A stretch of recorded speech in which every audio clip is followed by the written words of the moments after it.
Later, Sarah bore another son, Kingsley. Kingsley was the true mommy's boy.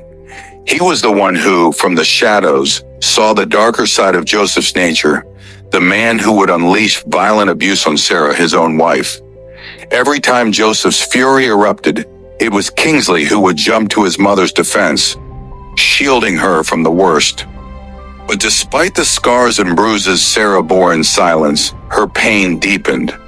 The violent household life dragged her into a pit of sorrow and despair. To escape, she turned to alcohol, drowning the memories and daily abuses in drink. As the years passed, Sarah's spirit faded, replaced by the hollow gaze of a woman numbed by suffering. This deterioration did not sit well with Jude. The sight of his mother, drunk and broken, ignited a bitter resentment in him. Jude, though loved and favored by Joseph, would not have love for his mother. Her state frustrated him, and every drunken episode drove a wedge further between them. Then came the day Jude brought home Zara, the girl he wanted to marry. Joseph accepted her warmly, eager to show off his favored son's choice. With pride, Jude took Zara to see his mother, but Sarah was heavily intoxicated, slumped and incoherent. This sight pushed Jude over the edge, anger boiling inside him. He begged her to behave for once, and she promised she would. But the tension in the house was palpable. That evening, Joseph called the family for dinner with a grand announcement. Chef Emmanuel had prepared a feast, and the family gathered around the dining table. Sarah, despite her state, asked Jude to say grace. Jude, simmering with anger, barely prayed, "Father, bless this food in Jesus' name," and sat down without a second word. Sarah, sensing the coldness, asked, "Why are you always angry with me?" Jude hissed under his breath and continued eating. Then Sarah looked at Zara and asked sharply, "Is this the kind of man you want to marry?" Jude's patience snapped. "Leave her alone, Mom," he barked, grabbing Zara's hand and storming out of the dining room. Sarah burst into tears, but Kingsley stayed behind, wrapping his arms around her, whispering comfort. Joseph scowled. "Woman, what have you done?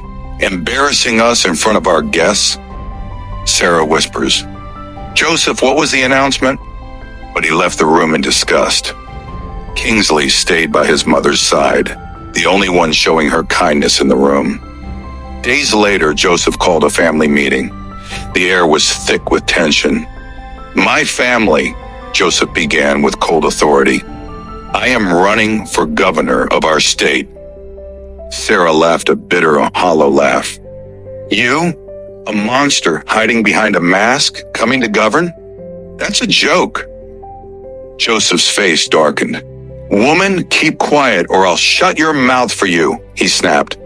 "I want all of you on your best behavior, especially you, Sarah. Do you understand?" That night, Sarah's laughter had cost her dearly. Joseph's rage exploded into a violent beating, but Kingsley was there again, rushing in to protect his mother from the man he despised but called father. The night Kingsley stopped Joseph from beating Sarah again, something shifted in him. "Mama, this can't go on," he said, holding her gently. "You need to leave him." Sarah shook her head, voice trembling. "Kingsley, I can't divorce him, my son." Kingsley stepped back, frustrated. "Why, Mama?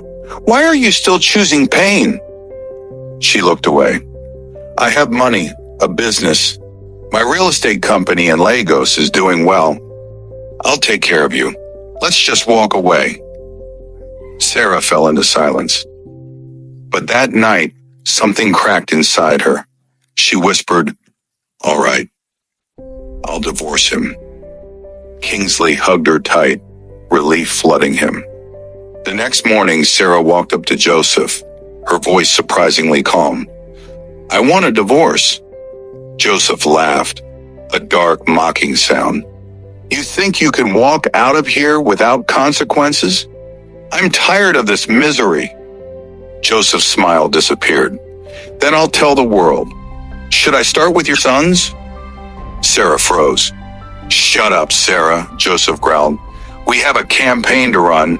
Be the wife people want to see or else." Later that evening, Kingsley asked, "Mama, how did it go?" Sarah looked down. "I'm not divorcing your father, and don't ask me why." Kingsley walked out, furious. Jude returned with Zara for a week's stay. She was shown to her room, unaware of the storm brewing behind the mansion's walls. But it didn't take long. She noticed how Joseph barked at Sarah, how Sarah flinched, how the house was soaked in fear. The next day, she entered Sarah's room to bond only to find her passed out drunk. "Mommy, enough. You've had too much." Sarah's eyes welled up. "Please, let me drink my misery away." "What misery?" Sarah sat up, tears falling. "Joseph is not who you think he is." Zara blinked. "What do you mean?" "This marriage is a trap. He has nothing. Everything he owns is from my parents. I was young, drunk at a bar. He took me home, took nude photos, and blackmailed me into marrying him to protect my family's name." Zara covered her mouth in horror. Sarah wiped her face. "And Jude! Jude isn't even his son. Chef Emmanuel is his real father." Zara gasped. "What?" All the while Sarah had been recording, Zara left the room, shaken to her core. She told Jude she needed to leave. "Why so soon?" he asked. "I just need some space." Zara confided in her friend Precious. "I want to help that woman, but if I speak, Jude might leave me." Precious said, "You can't keep quiet. You know the truth now." That night, Zara sat under the moonlight and whispered to herself, "If it ruins everything, so be it. That woman needs help." The next morning, she sent the recording anonymously to a blog. The headline dropped like a bomb. "Governor candidate Joseph Johnson is abusive. First son, not his biological child, exposed by his wife." Joseph's mansion was chaos. Jude stormed into Sarah's room. "Mommy, is it true? Who is my father?" Kingsley burst in. "What is this going around online?" Sarah was in tears. "God help me." Before she could respond, Joseph barged in. "You've ruined me, Sarah. Ruined my career." Jude walked up to him. "Are you my father?" Joseph looked at him, dead in the eyes. "No, but I raised you. That makes me your father." Then he turned cold. "Now you need to go online and clear this up. Tell them it was a lie." Jude looked down, numb. "All right," he said. But just as he was about to go live, Kingsley had already taken Sarah online, telling the world the truth herself. Moments later, sirens wailed. The police arrived. "You're under arrest, Mr. Joseph Johnson, for domestic abuse and blackmail." Joseph's mouth dropped open. "What?" That evening, Jude returned to Sarah's room. His eyes were red. "Mom, I'm sorry for everything. I treated you like you were the enemy, but you loved us through it all." Sarah pulled him close. "You're my son. I love you both even when you hated me. I never stopped." Jude hesitated. "But who is my father?" Sarah looked at him gently. "Chef Emmanuel." Silence. "The man who's cooked in this house since you were born?" Kingsley asked. "Yes, I kept it secret so Joseph would raise Jude, and so Jude could have a future, even if it cost me mine." The next day, Jude paid Zara a visit. "You leaked the tape," he accused. Zara stammered. "I was only trying to help your mom." "And that's why you stopped picking my calls?"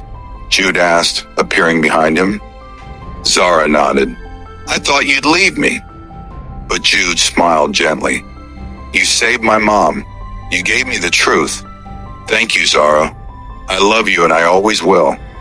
Peace returned to the house. Sarah stopped drinking.